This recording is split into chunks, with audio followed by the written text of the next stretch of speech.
بسم اللہ الرحمن الرحیم۔ فاطمہ بنت قیس رضی اللہ تعالی عنہا بیان کرتی ہیں کہ میں نے رسول اللہ صلی اللہ علیہ وآلہ وسلم کے منادی کو سنا۔ وہ اعلان کر رہا تھا، الصلاۃ جامعہ۔ میں نماز کے لیے نکلی اور رسول اللہ صلی اللہ علیہ وآلہ وسلم کے ساتھ نماز پڑھی۔ میں اس صف میں تھی جس میں عورتیں تھیں، لوگوں کے پیچھے۔ جب آپ صلی اللہ علیہ وآلہ وسلم نے نماز پڑھ لی تو منبر پر بیٹھے اور آپ صلی اللہ علیہ وآلہ وسلم ہنس رہے تھے۔ آپ صلی اللہ علیہ وآلہ وسلم نے فرمایا، ہر شخص اپنی اپنی جگہ بیٹھا رہے۔ اس کے بعد آپ صلی اللہ علیہ وآلہ وسلم نے فرمایا، جانتے ہو میں نے تم کو کیوں جمع کیا ہے؟ انہوں نے عرض کیا، اللہ اور اس کا رسول خوب جانتا ہے۔ آپ صلی اللہ علیہ وآلہ وسلم نے فرمایا، بخدا میں نے تم کو رغبت دلانے یا ڈرانے کے لیے جمع نہیں کیا، بلکہ اس بات کے لیے جمع کیا ہے کہ تمیم داری ایک نصرانی تھا۔ وہ آیا، اس نے بیعت کی اور مسلمان ہو گیا۔ اس نے مجھے جو بات بیان کی وہ اسی بات کے موافق تھی جو میں تمہیں مسیح دجال کے بارے میں بیان کرتا ہوں۔ اس نے مجھے بتایا کہ وہ لخم اور جذام قبیلے کے 30 افراد کے ساتھ جہاز پر سوار ہوا۔ موجیں 1 ماہ تک انہیں سمندر میں لیے پھریں، باہر کنارے پر پہنچنے کا موقع نہ ملا۔ وہ غروب آفتاب کے وقت ایک جزیرے کے قریب پہنچ گئے۔ وہ چھوٹی کشتیوں میں بیٹھ کر اس جزیرے میں داخل ہوئے تو کثیر بالوں والا ایک حیوان انہیں ملا۔ بالوں کی کثرت کی وجہ سے وہ نہیں جانتے تھے کہ اس کا اگلا حصہ کون سا ہے اور پچھلا حصہ کون سا ہے۔ لوگوں نے اس سے کہا، اے کمبخت تو کیا چیز ہے؟ اس نے کہا، میں جاسوس ہوں۔ ہم نے کہا، جاسوس سے کیا مراد ہے؟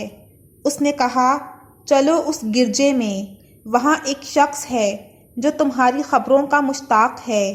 یہ کہتے ہیں کہ جب اس نے ایک آدمی کا ذکر کیا تو اب ہم کو ڈر لگا کہ یہ کہیں شیطان نہ ہو۔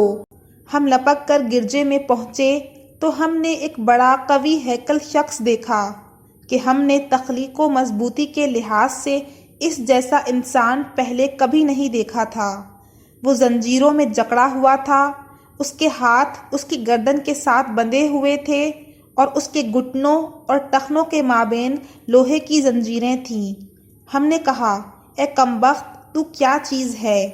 اس نے کہا، تم میری خبر معلوم کرنے پر تو قدرت پا چکے ہو، مجھے بتاؤ کہ تم کون ہو؟ انہوں نے کہا، ہم عرب لوگ ہیں۔ ہم ایک بڑی کشتی میں سفر کر رہے تھے، سمندر میں طوفان آیا اور 1 ماہ تک رہا۔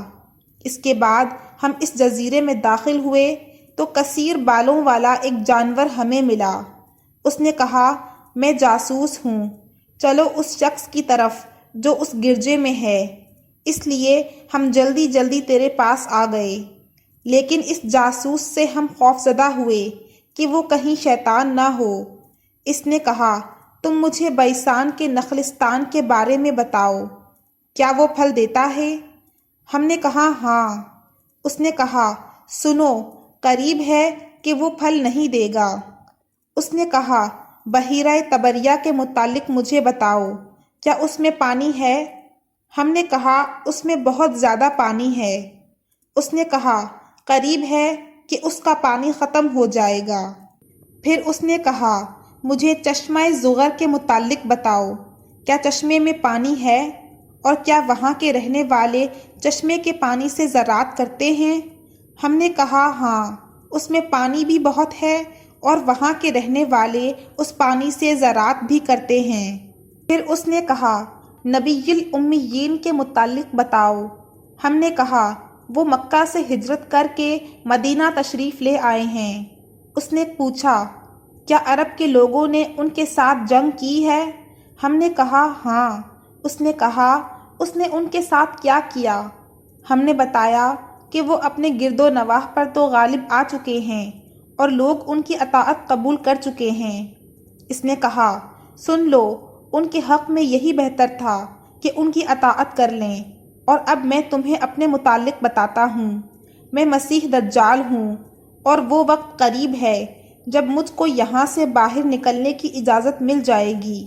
میں باہر نکل کر تمام زمین میں گھوم جاؤں گا، اور میں 40 روز میں زمین پر مکہ اور طیبہ کے علاوہ ہر بستی میں اتروں گا۔ وہ دونوں مجھ پر حرام ہیں۔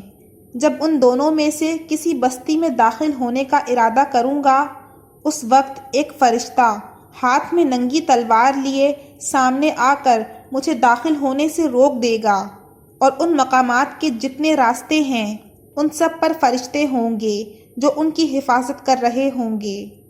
فاطمہ بنت قیس رضی اللہ تعالی عنہا کہتی ہیں کہ رسول اللہ صلی اللہ علیہ وآلہ وسلم نے منبر پر چھڑی مار کر فرمایا کہ وہ طیبہ یہی مدینہ ہے۔ یہ جملہ 3 بار فرمایا۔ دیکھو، کیا یہی بات میں نے تم سے بیان نہیں کی تھی؟ لوگوں نے کہا، جی ہاں، آپ نے بیان فرمائی تھی۔ اس کے بعد فرمایا، دیکھو، وہ بحرہ شام یا بحرہ یمن میں ہے، نہیں بلکہ وہ مشرق کی جانب سے نکلے گا، اور آپ نے جو اشارہ فرمایا تھا وہ اسی طرف تھا۔